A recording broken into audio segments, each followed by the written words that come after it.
Oh, look, there's a pretty one. Dusty, focus. Right. Hello and welcome to the mill. I am your host, Dusty Crane, and this week we're not talking wingspan. For real this time. Okay, just a little bit. The rule books are available, so if you haven't seen it, the rule book, the appendix, the Automa rules are available, so check that out. That's it. That's all I'm talking wingspan. Let's talk about Scythe. It's been a little while since we talked about Scythe, right? It was one of those weeks this week where I was sitting here and I was thinking again, what do I talk about this week? What it would be interesting to you guys? And then Jamey took care of it like that. Right in the Facebook group, he dropped a picture of one of the hexes from the modular board. And this instance, this image was actually showing that an unfinished hex, but one that featured all the art, and there was an indicator, he had a chapstick on there that showed how he was describing to his graphic designer where an encounter token needed to be placed. We saw our first look at what the art and the hex layout, what that's going to look like. We talked about it in other episodes of the mill, and we had that, I'm going to say daisy or flower kind of layout. And just to remind you guys, there's going to be a game board. There's going to be 4 of these clusters of hexes. They're going to go onto the game board. So I think the game board itself is probably going to have the rivers flowing through it. And then the randomization and the modular nature of it, it's going to be using either side of these double-sided hexes. But we saw the art. It is in traditional Scythe style, so it's not anything that should surprise us. It wasn't like, now there's werewolves. And if you're familiar with Jakob's work, you'll know he's got a werewolves line and he's got all kinds of fantasy creatures in that art. It's nothing like that. It's everything that we know and love about Scythe, and so pretty exciting. I know there's some people that would prefer a smaller hex cluster, even single hexes, but Jamey went ahead and put his stake in the ground and said this is the way to do it. It still maintains its balance. This is the right way to go. So, I mean, he hasn't steered us wrong yet, so I'm going to trust him. I'm excited. The second thing that I wanted to talk to you about today is Manhattan Jack over at BGG has a new Scythe strategy blog post, and it is great. It is called The Tao of Scythe, See the Game from Your Opponent's Point of View. Now, what this focuses on is we do a lot of thinking in terms of what would I do? And maybe we don't necessarily think as much in terms of what is my opponent going to do. And so he's got a couple of bullet points laid out, and I just want to hit them just real high level so that you can go check out the blog and get the full experience and all the information. But the high level is it's not a single player game. You aren't playing against yourself, unless you're playing with the excellent Automa, but you're playing with other people. So sometimes it's worth not asking, what would I do? But what would they not want me to do? What are they working on? How can we mess with their plans? Sometimes a good defense is a good offense, right? Mess with their plans. Look at what they're trying to do and mess with it. I know some people don't like playing that way. They don't like having their plans ruined, or they feel picked on or bullied. And so maybe consider the audience you're playing with, but that is point one, not a single player game. What wouldn't they want me to do is the question you should ask yourself. The second bullet point he provides is attacking powerful opponents. Now, this seems maybe a little bit counterproductive, but he mentions that if you have an opponent with a lot of power, which is more than 13 but less than 16, they can be a source of a cheap combat star. And the reason for that being is typically if they're at that high power, they're working towards that power star, right? You can often win a combat with as little as 2 to 5 power total because they are trying to work toward that star. They probably don't want to spend it for your little skirmish. The third point that he brings up is defend your stuff. Now, I know that sounds like a, yeah, no kidding kind of point, but the ways in which to defend your stuff are more varied than, admittedly, that I've even thought of. Now, this one's kind of obvious, but the first point he provides is distance. Distance is a good deterrent because the farther away you are, the harder it is to get to you. Now, he also says maybe you're in a high-value spot for an opponent.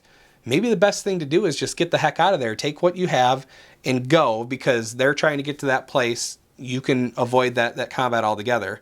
The second one is mechs. Now, mechs are the obvious way to protect your stuff. They have to go after combat. However, that may be part of the plan. They might want to pick up a combat star and the goods you have so that they can use them. So make it more costly. Add another mech to help defend, or better yet, have another one of your mechs or one of their mechs close enough to counterattack may work too. The third piece is workers. The popularity, obviously, we have 3 tiers, right? You have the 1, 2, 3, depending on how many victory points is worth of the game. You're going to spend most of your game close to the borders of those tiers, probably. You're either going to be near the top of the first tier, or near the bottom of it, or near the top of the second tier, or near the bottom of it. And so you can use workers as a deterrent. Sometimes that might be a better way to protect those goods. If you want what I've got in this hex, you've got to take the popularity hit to get it. Even better, have one of your mechs just one hex behind those workers, so that if they do decide that it's worth taking that popularity hit, you are in an advantageous position that you can go into it as the attacker and win a tie just by the fact that you were the aggressor. The fourth one is timing. What does your opponent have to gain by attacking you? Typically the resources you leave behind, right? Maybe they're after combat star, but maybe they're after some resource that you have a pile of that they want to use to complete a bottom row action. In that case, keep an eye on what people are doing. If the person next to you, underneath their move action, needs oil, and you're sitting on a pile of oil, chances are they can move in there and use the resources before you can do anything to them. So take that into consideration when you're looking at what they have to do. Keep an eye on what resources needed for that bottom row action under their move action. All right, the final point that Manhattan Jack makes is, what would I do is the wrong question. You're playing against human opponents. Are you playing against the same ones? The Tao of Scythe, the Tao of War, know your opponent. Is this guy I play with, is he always hunkered down in his home base and doesn't like to leave? Or am I playing next to this lady who is a warmonger and she is going to make you pay with every combat she can possibly get out there? Knowing your opponents and what they're most likely to do is advantageous for you. Now, to an extent, right? Everybody is, I guess, unpredictable in that the best laid plans sometimes fall apart. You may have been planning to do this one thing and forgot that bottom row action, or, oh man, you thought there was more oil over on that hex. You thought you were going to be able to get off that bottom row action, or you thought you were going to be able to do something and you weren't, or you forgot, or you did something that wasn't ideal. These all play into the strategy and how to react. Now, the final thing that Jack provides, or Manhattan Jack provides in this blog post, is a story he tells of doing almost everything right and still failing. And it's a good story. He concludes the entire blog with one of the greatest lines. As you go through the blog and you see the massive amount of time he spent writing about it, thinking about it, the conclusion that just because I think about it a lot and I strategize a lot doesn't mean I'm any good. And that just made me smile, because you think all of the thought that's gone into it, it ultimately is a game of opportunity and planning and reaction to your opponent's plans and reaction to mistakes made, either yours or your opponent's. And so the best laid plans, they can fall apart. And so I just thought that brought that confession that he's not necessarily good at the game, just kind of brought a smile to my face. I'm going to go ahead and toss a link to the blog in the comments below, or in the video description below. Let's go ahead and move on to the next bit of news I got for you. The third thing that I wanted to talk to you guys about today is a fan-made expansion called Winds of Change. If you go out to the BGG board, the Scythe board, and look in variants, there is a fan-made expansion called Winds of Change by Mihir Shah. He has been on the show before. We've mentioned some of his other projects. This one is one that he's been working on for a few months now, or at the time he shared it, it was a few months, so it's been longer than that now. It is, I should caution you right off the gate that I'm not going to have any spoilers from Rise of Fenris in here, but his little story blip at the beginning where he describes his expansion does have some minor spoilers, so that's something to be cautioned of. If you haven't played the Rise of Fenris yet and you're sensitive to spoilers, maybe wait until after you do that. But the whole idea is that Tesla, who created the factory, didn't stop at mechs and didn't stop at some of the other technology that you see on the factory cards and that kind of thing. He also built these floating islands. If you like doing print and plays, then maybe this is stuff you have on hand. There is quite a bit of, I'm not going to say quite a bit, but it's a little more involved than just printing something and playing with it. You are going to go ahead and print out these 2 hex tiles, and you're going to put them on stands like the airships from the Wind Gambit use. And these tiles float above the board and kind of go around the factory. So this Winds of Change expansion, it is a 2-part module, but it does have, like I mentioned, some of the story beats from the Rise of Fenris, or some reoccurring characters anyway. The first part of this module is an entirely new faction called Skylanders. The mini is, you actually see one of the factory cards, and there's a character on that factory card that's riding that monocopter. Well, he took that factory card personality and made him the leader of this faction. It has the new faction ability for the Skylanders is Ride, and what that does is it allows your leader to also carry workers, so it's not just your mechs. The 4 new player mat options, or faction mat options, include River Walk, but you move from rivers, you move across rivers from territories that contain your own workers. So you'd have one character on one side of the river, another on the other, and they can move back and forth that way. Evade says, while defending, you can move or keep moving to the nearest accessible safe territory. So that sounds to me like you can basically avoid combat entirely with this one. I don't 100% know. Mihir did go ahead and post a link to a YouTube video that explains that faction ability for Evade. The third one is Spy. Permanently copy a single unlocked mech ability from another active faction. So maybe you really want that Rusviet mech ability, or that Tagawa mech ability. Now you can take it for your own. The final one is Cargo. And that's kind of this version of the speed mech, and it says you have +1 movement when you're carrying any one resource. So that is the Skylanders faction. Now, if you're playing with just the Skylanders faction, Mihir went ahead and made rules for whether you're playing with the other modules or whether you're playing with the Wind Gambit modules. You don't have to use the floating island. You can use it just as another faction, but if you do use the first module and you're not using the next module, which I'll get to in just a minute, the only people that have access to that floating island is the Skylanders. So, pretty cool. The second module is called Vibranium. Now, Vibranium is a new resource that you can use in a number of different ways. This particular module does require the Wind Gambit, because instead of those 2 hex tiles that go around the factory that contain different resources like the wood and the iron and the food and that kind of thing, they actually are just tiles that contain Vibranium. And because you're using the Wind Gambit airship tiles, there's different rules based on whether you are able to carry workers or whether you're able to carry resources. Now, the module, as I mentioned, does require the Wind Gambit. You also require 14 different tokens to represent the Vibranium.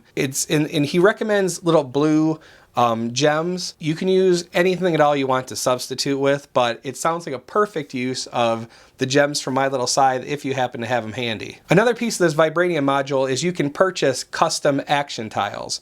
Now, what these are is they look like a factory card cut in half. You can use Vibranium to purchase each half. They have different abilities, similar to what you'd expect with a faction card. They're powerful or they're different, but it's not something that you have readily available to you up front. It just provides you options off to the side of your mat when you have that completed. Here's some examples I went ahead and grabbed.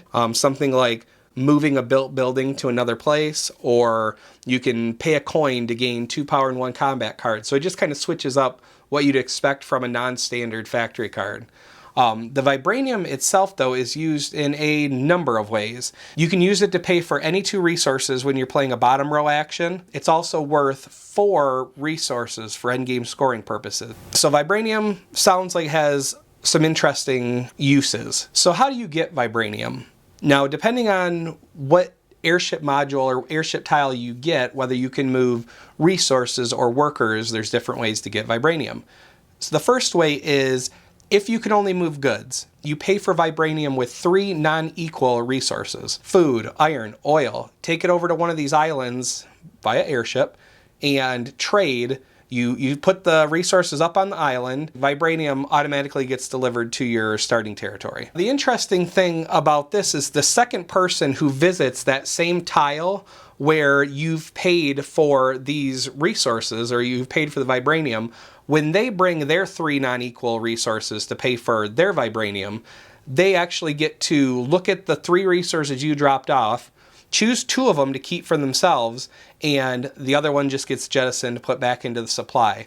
Then their 3 resources go up on the tile, and their Vibranium gets delivered to their home territory. So it is kind of a case where the first person gets the Vibranium, but the second person and all subsequent people actually get an added bonus of going to get Vibranium, in that they also get 2 non-equal resources. So maybe that works towards getting a bottom row action or some other thing that you might be working towards. If you happen to have the airship tile that allows you to move workers, how you get Vibranium is your worker is on the airship and you go underneath the tile that has this Vibranium 2-hex cluster, and you send your worker up with a move action. Now, it doesn't require an additional move action to get onto that tile, but that worker then kind of just sits there until you can take a produce action.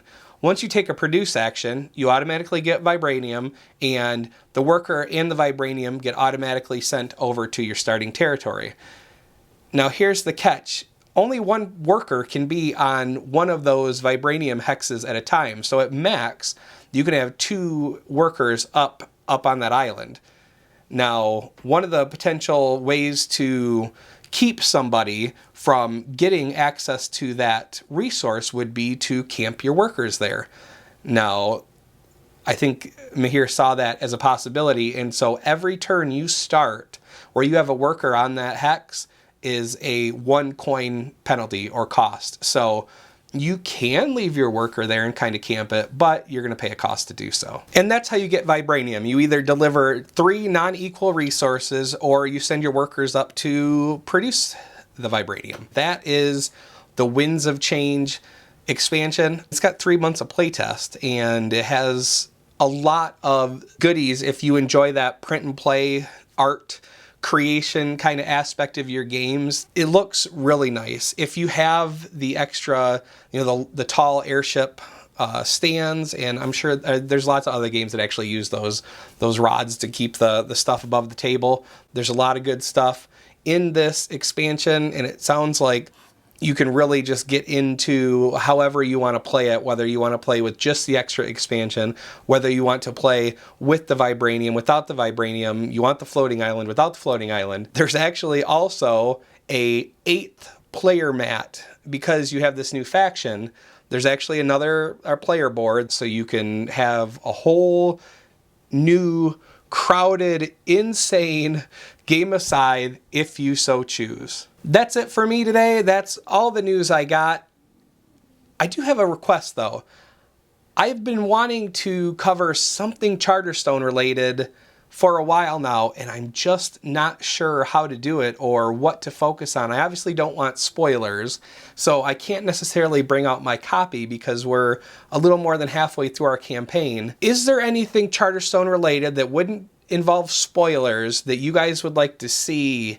I don't know if maybe the right thing to do is like a My Favorite Mechanisms, or, there's plenty of how to play the first game, so I don't necessarily want to do that, but I would love to do something Charterstone related. I really like the game. I just don't know what avenue to come at it. So if you have any ideas for me, please let me know. If you have anything else Stonemaier you want to talk about in the comments, go ahead and drop a comment down there. Let me know what you want to talk about. If you like what we're doing here at the mill, go ahead and drop a like and a subscribe, and I guess click the bell so you get notified when there's new content. That's all I got. Thanks for watching. Have a good one.